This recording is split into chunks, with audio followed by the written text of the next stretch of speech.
मैं पृथ्वीराज चौहान आज मैं महोबा को भारत के नक्शे से मिटा दूंगा। हम रोकेंगे पृथ्वीराज चौहान को। क्या होता है जब दो भाई पूरी दिल्ली सल्तनत से टकरा जाते हैं? ये कोई किंवदंती नहीं, ये अल्लाह और उदल का सच है। आज आप उनकी वो आखिरी लड़ाई देखेंगे जिसने इतिहास का रुख मोड़ दिया। ये वो पन्ने हैं जो आपको किताबों में नहीं मिलेंगे। इस लड़ाई का अंत जाने बिना आप बुंदेलखंड की सच्ची वीरता को कभी नहीं समझ पाएंगे। दिल्ली सल्तनत की आंखें महोबा पर गड़ चुकी थीं। ये 12वीं सदी का वो दौर था जब जमीन के एक टुकड़े के लिए हजारों सिर काट दिए जाते थे। दिल्ली के सम्राट पृथ्वीराज चौहान की विशाल सेना महोबा की तरफ बढ़ रही थी। ये कोई छोटी मोटी टुकड़ी नहीं थी, ये एक तूफान था जो बुंदेलखंड के नामो निशान को मिटाने आ रहा था। एक तरफ दिल्ली का वो सम्राट जिसने दुनिया जीती थी, दूसरी तरफ एक छोटा सा राज्य महोबा। ये लड़ाई शुरू से ही बराबरी की नहीं थी। इस जंग की असली वजह क्या थी? क्या यह सिर्फ राज्य का विस्तार था? नहीं, वजह इससे कहीं ज्यादा गहरी और व्यक्तिगत थी। ये वो दौर था जब वीरों की परीक्षा हर रोज होती थी। पृथ्वीराज चौहान के कुछ घायल सैनिक जो किसी दूसरी लड़ाई से लौट रहे थे, उन्होंने महोबा में पनाह मांगी, लेकिन महोबा के राजा परमाल ने उन्हें पनाह देने से साफ इनकार कर दिया। ये इनकार दिल्ली के सम्राट को सीधी चुनौती थी। पृथ्वीराज का गुस्सा 7वें आसमान पर पहुंच गया।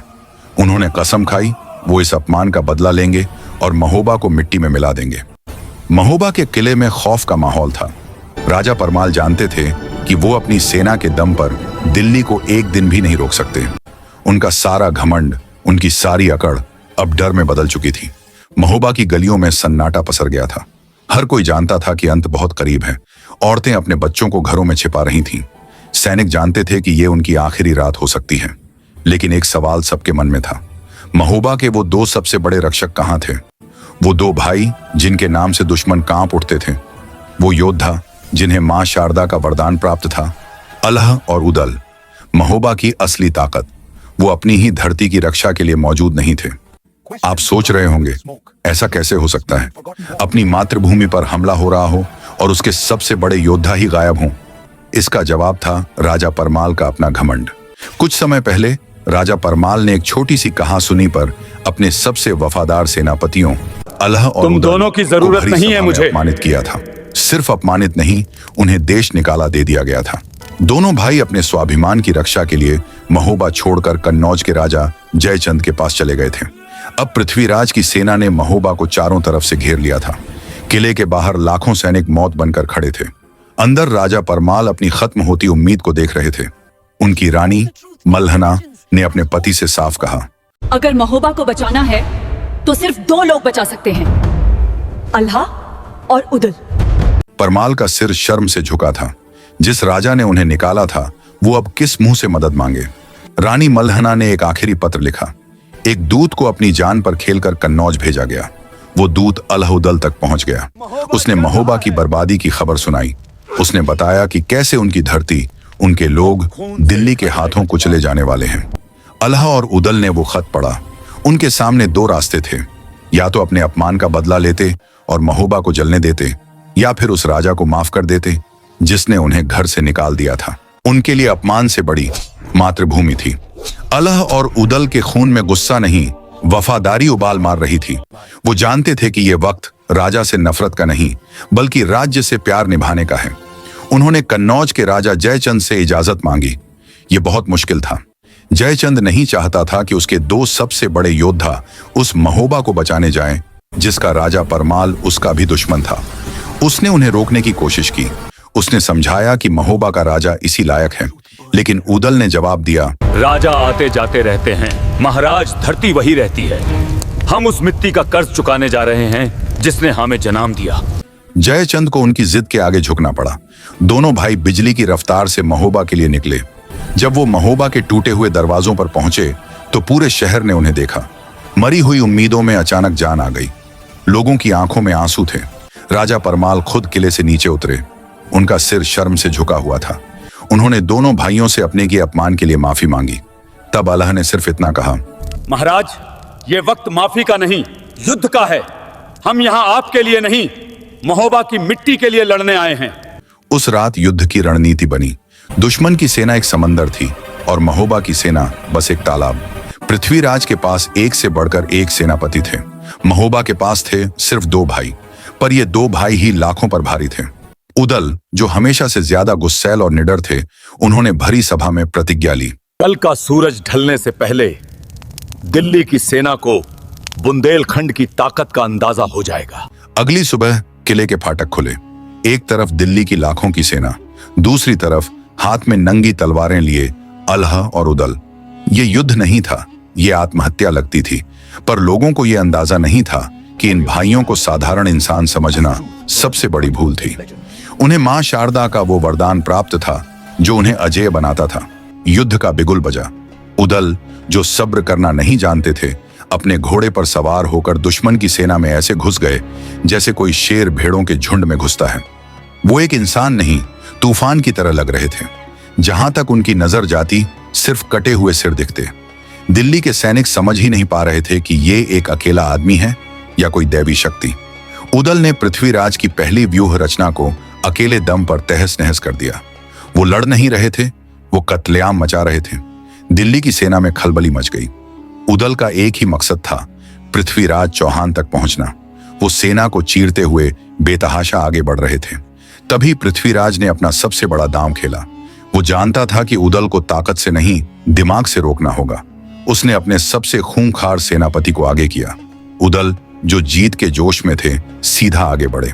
वो नहीं जानते थे कि वो पृथ्वीराज चौहान के सबसे घातक जाल में फंसने जा रहे थे। वो जाल था धोखा, एक ऐसा जाल जिसे पृथ्वीराज ने खास उदल के लिए बुना था।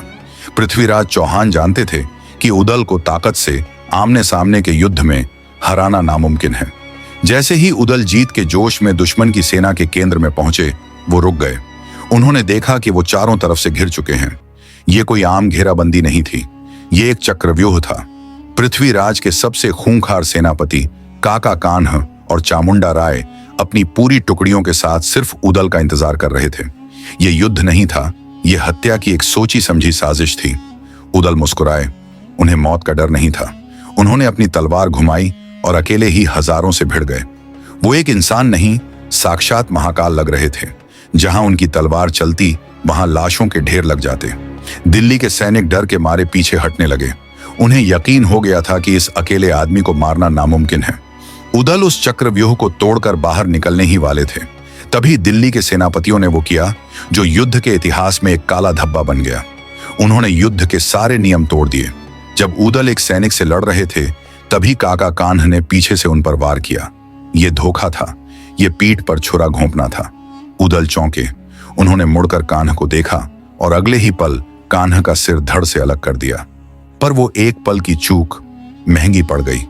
जैसे ही उदल मुड़े, हजारों तीरों की बारिश ने उन्हें ढंक लिया।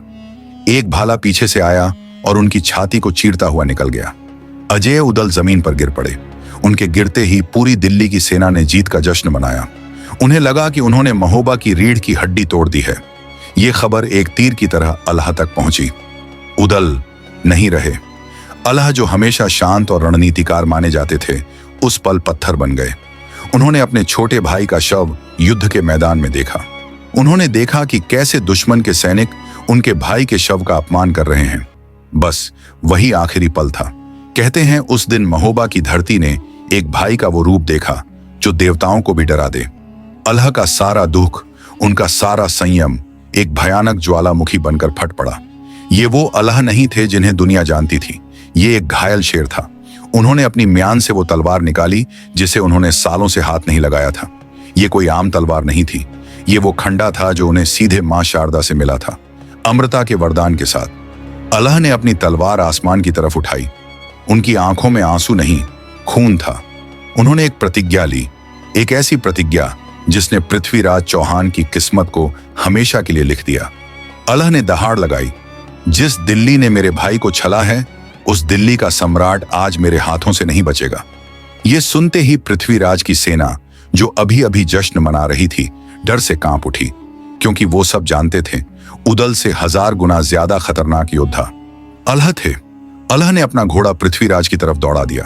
अब सवाल ये नहीं था कि युद्ध कौन जीतेगा, सवाल यह था कि क्या पृथ्वीराज चौहान अलह के इस प्रलयंकारी गुस्से से जिंदा बच पाएंगे। अलह का वो प्रलयंकारी गुस्सा पृथ्वीराज चौहान की सेना पर मौत बनकर टूटा। उन्होंने अकेले ही दिल्ली की सेना में वो तबाही मचाई जिसे इतिहास कभी भुला नहीं पाएगा। लोक गाथाओं के अनुसार जब अल्लाह अपना अंतिम वार करके पृथ्वीराज चौहान का अंत करने ही वाले थे, तभी उनके गुरु गोरखनाथ वहां प्रकट हो गए।